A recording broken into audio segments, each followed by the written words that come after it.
वो भगवान का भजन करते थे। उनका जो महल था, झोपड़ी था, उस झोपड़ी में बरसात का पानी बिल्कुल बेरोक टोक जाता था। सुदामा के घर में एक भी सबूत बर्तन नहीं थे, सब टूटे टूटे थे। सुदामा के शरीर पर एक सबूत वस्त्र नहीं था, पैर में जूते नहीं, सिर पर पगड़ी नहीं। लेकिन सुदामा जी गरीब थे, लेकिन सुदामा जी को कहीं भी भागवत में दरिद्र नहीं कहा गया है। सुदामा जी के लिए भागवत में जितना सुंदर वर्णन किया गया है, जितनी सुंदर उपाधि सुखदेव भगवान ने दी है, ऐसा किसी के लिए वर्णन नहीं आया है। सुखदेव जी कहते हैं कि कृष्णस्यासी सखा कश्चित् ब्रह्मणो ब्रह्मवित्तमः विरक्त इंद्रियार्थेषु प्रशांतात्मा जितेन्द्रियः। भगवान द्वारिकाधीश कृष्ण के एक मित्र थे। कृष्णस्यासीत् सखा कश्चित्, कृष्ण के एक सखा थे। ब्राह्मणो ब्रह्मवित्तम, ब्राह्मण थे और ब्रह्म को पहचानते थे, भगवान को पहचानते थे। विरक्त इंद्रियार्थेषु, अपनी इंद्रियों से विरक्त थे, इंद्रियों के वश में नहीं थे। और प्रशांत आत्मा, शांत आत्मा वाली, ऐसी लालच नहीं रहती थी कि क्या मिल जाए क्या खा ले। बढ़िया मालपुआ मिल जाता खा लेते, बढ़िया हलवा बन जाता खा लेते ना। भोजन नहीं मिलता था, 4-4 दिन सुदामा के घर में चूल्हा नहीं जलता था। बच्चे भूख प्यास से बिलबिलाते थे तो सुदामा की पत्नी सुशीला कहती थी, बेटा सो जाओ, एकादशी है। हैंड पाइप का पानी पिलाकर सुला देते थे। पेट भर भोजन नहीं मिलता था बच्चों को। पति पत्नी अत्यंत विभिन्न अवस्था में थे, लेकिन कभी भी भगवान का भजन किए हैं। सुदामा को दरिद्र नहीं कहा गया। और जो भी भगवान की कृपा से मिल जाता उनको, उसी से अपने परिवार का पालन पोषण करते थे। एक दिन किसी संत महात्मा ने उनकी पत्नी से, सुशीला से कहा कि आपके जो पति हैं सुदामा, इनके मित्र हैं बचपन के द्वारिकाधीश श्री कृष्ण, आप इनको द्वारिकाधीश के पास क्यों नहीं भेजती हो? अगर वहां जाएंगे तो द्वारिकाधीश इनको देख कर इन्हें इतना धन देंगे कि आपकी गरीबी छूट जाएगी। तो पत्नी ने, सुशीला ने सुदामा जी से कहा, आप एक बार द्वारिका जाओ। हमने सुना है कि द्वारिकाधीश श्री कृष्ण आपके बचपन के सखा है। अगर आप जाओगे तो आपको बहुत सा धन देंगे और हमारी गरीबी छूट जाएगी। पतिव्रता पतिं प्राह रायता वदनेन सा दरिद्रा सीदमाना च बेपमाना भिगस्य च। इनकी पत्नी के लिए दरिद्र शब्द का प्रयोग किया गया है। क्यों? कि जब बच्चे भूख से रोते थे, अब माँ कितने दिन तक बच्चों को समझाकर, कितने दिन का एकादशी है, भूख से बिलबिलाते थे, तो उसको धन की इच्छा होती थी, कहीं से इतना धन मिल जाता कि कम से कम हमारे बच्चों को पेट भर भोजन तो मिलता, हमको 2 वक्त की रोटी मिलती, हमको कम से कम एक सबूत साड़ी पहनने को मिलती। एक पहने रहती हूँ नहाने के लिए, दूसरी साड़ी नहीं है। मेरे पति देवता के शरीर पर एक धोती अभी फटी है। तो उसके मन में तो ये भावना आती ही थी, लेकिन सुदामा के मन में कभी भी कोई लालसा, कोई इच्छा नहीं होती थी। इसलिए उनको दरिद्रा शब्द का प्रयोग किया गया है। सुशीला ने कहा कि स्वामी आप एक बार द्वारिकाधीश के पास जाओ।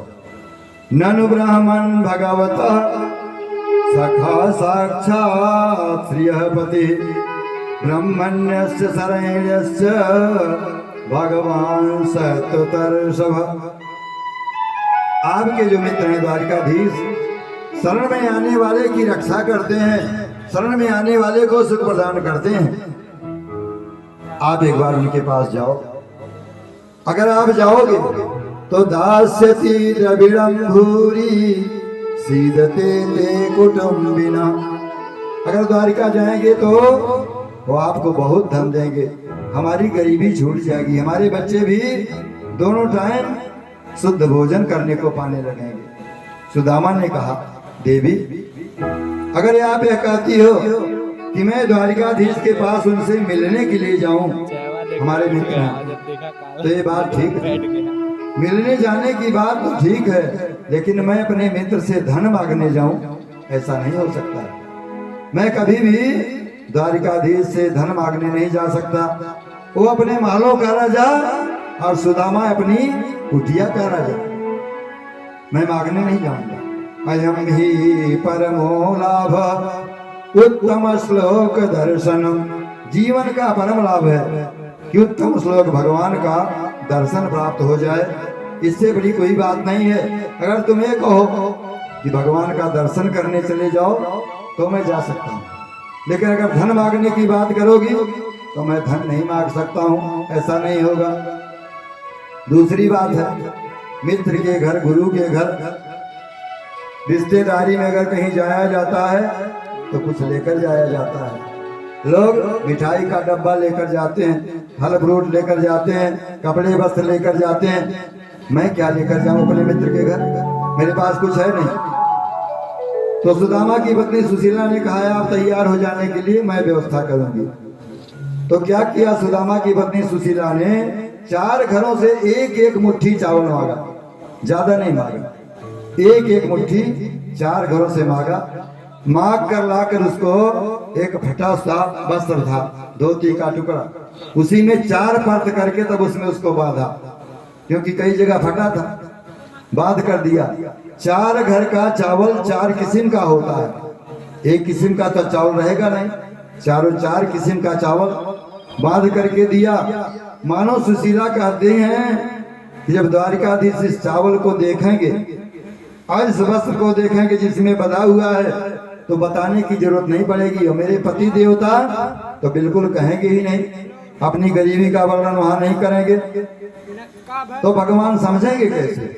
4 घर के चावल रहेंगे तो मेरे प्रभु समझ जाएंगे कि सुदामा के घर में सबूत 4 मुट्ठी चावल भी नहीं है। किसी के घर का टूटा हुआ चावल मिला, किसी के घर का अरवा मिला, किसी घर का भुजिया मिला, कोई महीन कोई मोटा। तो चावल जब 4 किस्म के होंगे तो मेरे प्रभु समझ जाएंगे इसके घर में सबूत 4 मुट्ठी चावल भी नहीं, पहनने के लिए एक वस्त्र भी नहीं, क्योंकि जो कपड़े में बांध कर लाया है ये कई जगह से फटे हैं और मेरे पति मांगेंगे नहीं। ऐसा विचार करके सुशीला ने चावल का टुकड़ा दिया। याचयित्वा चतुरो मुष्टि विप्राण पृथक तंडुलान। 4 घरों से अलग अलग चावल ला करके दिया और सुदामा जी को कहा आप जाओ। सुदामा जी प्रभु से मिलने की आसरा में मिलने के लिए द्वारिका चलते हैं, उनको लालच नहीं है। वो कहते हैं कि हमको भगवान का दर्शन प्राप्त हो जाएगा, यही बड़ी बात है, और चलते हैं। तो कहते हैं क्या कि भूख लगती है, भूख लगती है, प्यास लगती है, जिंदगी अब उदास लगती है। कैसे आऊं मैं तेरी द्वारिका, आस भी अब निराश लगती है। मेरे भगवान किसी को गरीबी न दे, मेरे भगवान किसी को गरीबी न दे। मौत दे दे मगर बदनसीबी न दे। सुदामा कन्हैया से मिलने चले हैं सुदामा, जपे कृष्णा कृष्णा जपे राम रामा। कन्हैया से मिलने चले हैं सुदामा, जपे कृष्णा कृष्णा जपे राम रामा।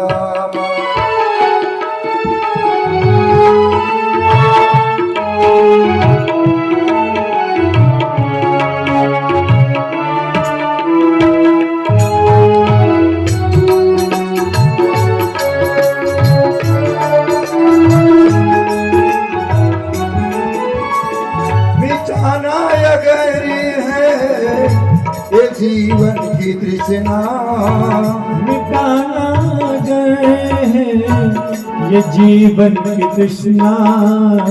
भजो कृष्ण कृष्ण, भजो कृष्ण कृष्ण, भजो कृष्ण कृष्ण, भजो कृष्ण कृष्ण। सुदामा से कन्हैया से मिलने चले हैं, सुदामा कन्हैया से मिलने चले हैं सुदामा। जपे कृष्ण कृष्ण, जपे राम राम, जपे कृष्ण कृष्ण, जपे राम राम। दूर नगरी, बड़ी दूर नगरी, दूर नगरी, बड़ी दूर नगरी। कैसे आऊं रे कन्हाई, कैसे आऊं रे कन्हाई, तेरी गोकुल नगरी, बड़ी दूर नगरी। दूर नगरी, बड़ी दूर नगरी, दूर नगरी, बड़ी दूर नगरी। कैसे आऊं रे कन्हैया, कैसे आऊं रे कन्हैया, तेरी गोकुल नगरी, बड़ी दूर नगरी। दूर नगरी, बड़ी दूर नगरी।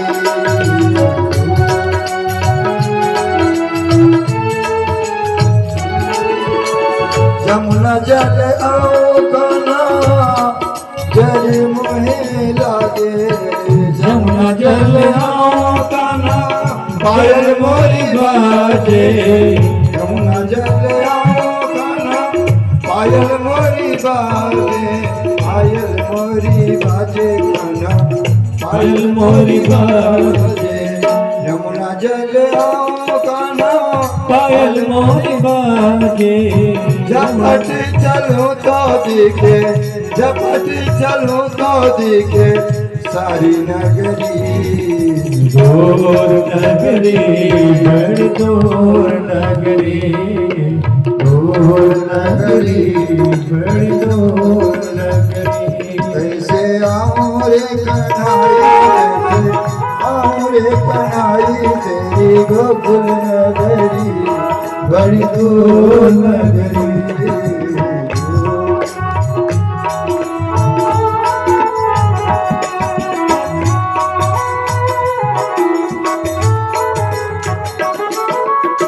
सखी संग आऊं कान्हा, लाज मोही लागे, सखी संग आऊं कान्हा, लाज मोही लागे।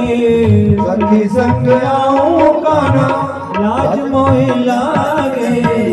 अकेली आऊं तो, अकेली आऊं तो भूल जाऊं नगरी, बड़ी दूर नगरी।